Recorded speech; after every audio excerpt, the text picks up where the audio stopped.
अगर हमारे बीच में से कुछ लोग बौनों ने कुछ लोगों के साथ जघन्य अपराध किया है, इसकी सजा सनातन के लोगों को मत दीजिए। प्रस्ताव लेके जाइए, अक्रॉस द पार्टी जाइए। ये पार्टी के एजेंडे में जब आप जाते हैं तो लोग आपको पार्टी के एजेंडे से, ये राष्ट्र का संदेश होना चाहिए।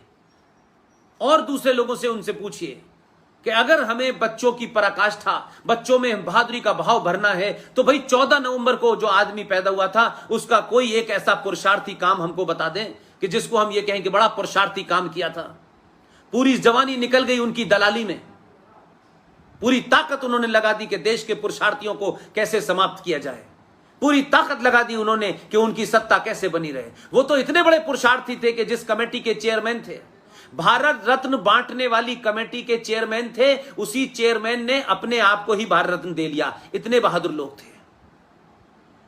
तो 14 नवंबर को भारत में बाल दिवस क्यों मनाया जाएगा? बाल दिवस अगर भारत में मनाना है तो गुरु गोविंद सिंह के दोनों पुत्रों ने जिस तरीके से इस्लामिक आतंकवादी और जिहादियों के सामने पूरी ताकत लगा करके मजहब इख्तियार नहीं किया, अपने धर्म को नहीं छोड़ा, और अगर मैं ये कहूं कि उन्होंने समुंदर को छोड़कर नाली को नहीं अपनाया और अपनी जान दे दी, उस दिन 26 दिसंबर को भारत में बाल दिवस होना चाहिए। तो पंजाब सरकार इसकी घोषणा करे कि पंजाब में बाल दिवस 14 नवंबर को नहीं होगा, बाल दिवस 26 नवंबर को होगा। शहर शहर गांव गांव फेरियां निकलें, बताया जाए 26 दिसंबर को क्या हुआ था। वो उनकी शहादत हुई थी, उनकी याद में उनकी बहादुरी को कन्वर्ट किया जाए। ये शहादत बच्चों के लिए गम का, बच्चों के लिए अफसोस का दिन न बने,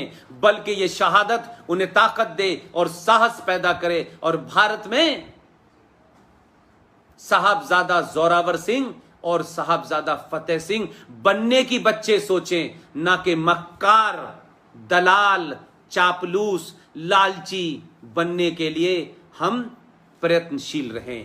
मुझे लगता है कि मैं जो कुछ कहना था वो मैंने कहा, लेकिन मैं फिर एक बार दोबारा से आपसे कहूंगा कि आप कैप्टन अमरिंदर सिंह की वो किताब लें, खरीदें, और लोग 50-60 वो किताबें खरीद के और अमरिंदर से समय लें और उनसे कहिए हम मिलने आए हैं, हम चाहते हैं कि जो आपने इतनी अच्छी किताब लिखी है उस किताब को दुनिया भर में लोग पढ़ रहे हैं। चाहे तो कहिए कि दिल्ली में बहुत सारे लोग हमें बताते हैं, उस किताब पे उनके सिग्नेचर लें। हम उन बहादुरों के पास नहीं जा सकते जो अब नहीं है, लेकिन अमरिंदर सिंह एक ईमानदार और बहादुर। मैं किसी की राजनीति पे कटाक्ष नहीं करना चाहता, राजनीति एक अलग खेल होता है, राजनीति में एक दूसरा मापदंड होता है, लेकिन किताब जो लिखी है वो ईमानदारी से लिखी है। उस किताब पे सिग्नेचर लें और कहिए कि हम एक प्रस्ताव आपको देने आए हैं। ये किसी पार्टी का प्रस्ताव नहीं है, ये किसी विचारधारा का प्रस्ताव नहीं है, और उस ग्रुप के अंदर अपने से विपरीत विचारधाराओं के लोगों को लेके जाइए। किसी बैनर के अंदर तले मत लेके जाइए। ये बैनरों ने, ये दुकानों ने जो नाम है उसमें लोगों की सोच महदूद कर दी है, सीमित कर दी है। मैं एक व्यापक बात कह रहा हूं, और उनसे कहिए कि हम चाहते हैं कि पंजाब के अंदर सरकार लीड ले। आप एक राष्ट्रवादी हैं, आप एक सनातनी हैं, आप एक बहादुर फौजी भी रह चुके हैं, आपके परिवार में लोगों ने इस देश को बहुत सारी कुर्बानियां दी हैं। आपने सच सच लिखा है। ये किताब हमें इस तरफ मोड़ती है कि बहादुर को सलाम करना चाहिए। बहादुर का घर कौन सा है, बहादुर के सर पे टोपी लगी है या पकड़ी लगी है, ये महत्वपूर्ण नहीं है। आप जाएं, प्रस्ताव भी दें, उनके साइन भी लें। मुझे लगता है कि कैप्टन अमरिंदर सिंह आपकी इस मांग को मानेंगे, और अगर पंजाब में ये होगा तो पूरे देश में इसकी मांग उठेगी। तो आपके पास एक मुद्दा मैं देना चाहता हूं, और दिसंबर अभी दूर है। अगर आप अगले 1 महीने में इस मूवमेंट को खड़ा कर पाए तो यकीन मानिए, अमरिंदर सिंह से जितना मैं उनको जानता हूं, उनकी राजनीतिक शैली को जानता हूं, उनकी पूरी जो उनका जीवन है उसको जब मैं जानता हूं, तो मुझे लगता है बहादुर बहादुर ही रहता है। चाहे वो किसी पार्टी के दफ्तर में बैठे, उससे फर्क नहीं पता चलता है। बहुत बहुत शुक्रिया, थैंक यू वेरी मच। किताब का नाम है the last sunset, the rise and fall of the Lahore Darbar, written by captain Amarinder Singh. ये महाराजा रणधीर सिंह के ऊपर लिखी हुई किताब है। वैसे तो उनकी एक और किताब है, Indian military contribution to the Great War 1914 to 1918.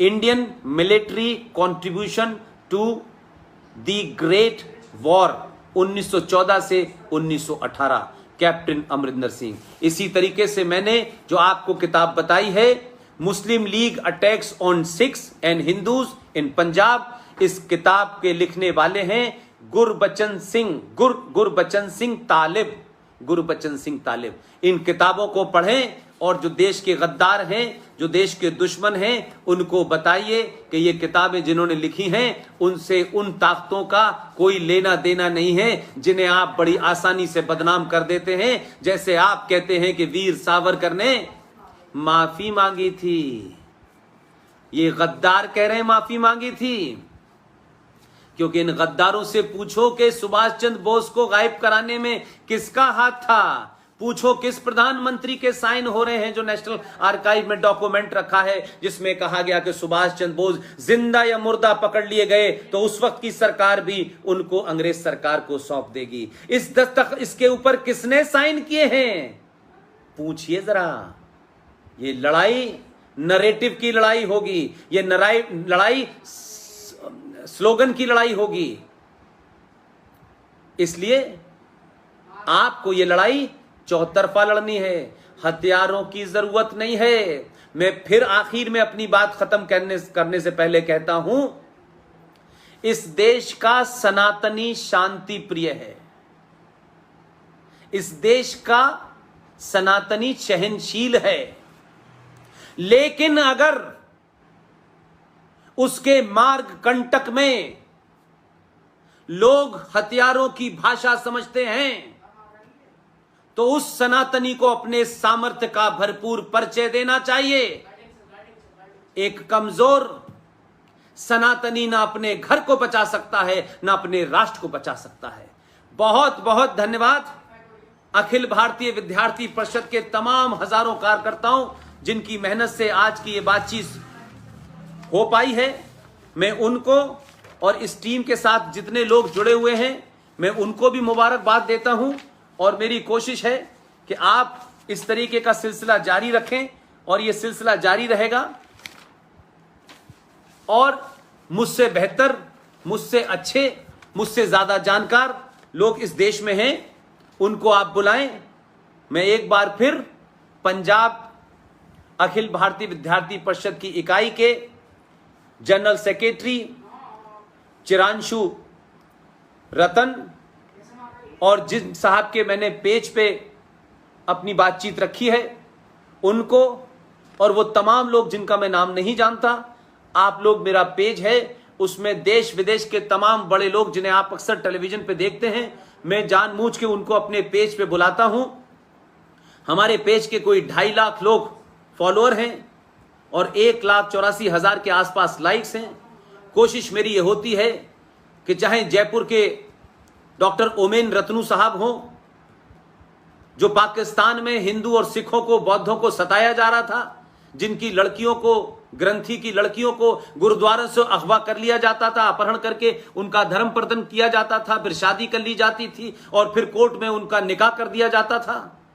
उन तमाम हिंदू सिखों के ऊपर जो अत्याचार हुआ, जो भारत में आए, उनके ऊपर बड़ा काम कर रहे हैं। उनको भी मैंने कुछ दिन पहले अपने पेज पे बुलाया था। मैंने आरिफ अजाकिया साहब को भी बुलाया था जो सिंध से भाग करके शरण लेकर के आए हुए हैं, जो क्योंकि वो सिंधी हैं इसलिए पाकिस्तान के जो फोर्स है, जो एक खास सोच की है, वो उनका भी मैंने पेज पे बुलाया। RSN सिंह, GD बख्शी, विक्रम सिंह, सुशील पंडित, ललित अंबरदार, गौरव आर्या, प्रोफेसर कपिल कुमार, कैप्टन सिकंदर रिजवी, ये तमाम सारे लोगों को इसलिए बुलाता हूं कि इस पेज के माध्यम से आपको एक नया थॉट, एक नई सोच, एक नया एंगल, एक नई एनालिसिस मिले।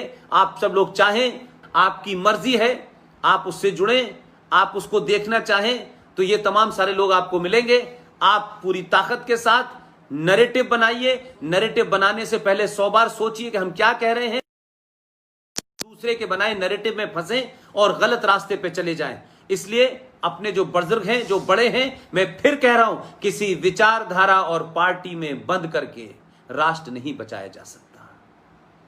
हजारों करोड़ों लोग हैं जो किसी पार्टी के सदस्य नहीं हैं, लेकिन उनके लिए राष्ट्र महत्वपूर्ण है। अगर राष्ट्र महत्वपूर्ण है तो फिर वो पार्टी जरूर उस पैराफ्री में आ जाएगी, उस ब्रैकेट में आ जाएगी जो राष्ट्र के बारे में सोचती है। कहने से बात नहीं है, जो करती है उसके साथ। लिहाजा एक बार फिर आप सबका बहुत बहुत धन्यवाद। Thank you very much. आप सबने मुझे सुना, आपने मुझे इतनी समय तक मौका दिया। इस सब के लिए आपका, आपके साथियों का, पंजाब का, बहादुर लोगों का, साहसी धरती का, बलिदानी धरती के लोगों को एक बार मैं फिर नमस्कार करता हूं। और अक्सर मैं अमृतसर आता रहता हूं, कभी कोशिश करेगी कि हम लोग आपस में बातचीत करें और ये सिलसिला जारी रहे। और जिसको भी आप बुलाना चाहते हैं, अगर उससे कोई संपर्क आपका नहीं हो पा रहा है तो मुझे बताइए, मैं उनसे कहूंगा कि वो आपके पेज पे जाएं और आपको वो एक नई रोशनी, एक नया एंगल, एक नया तथ्य के साथ आपको आए। बहुत बहुत शुक्रिया। Thank you very much.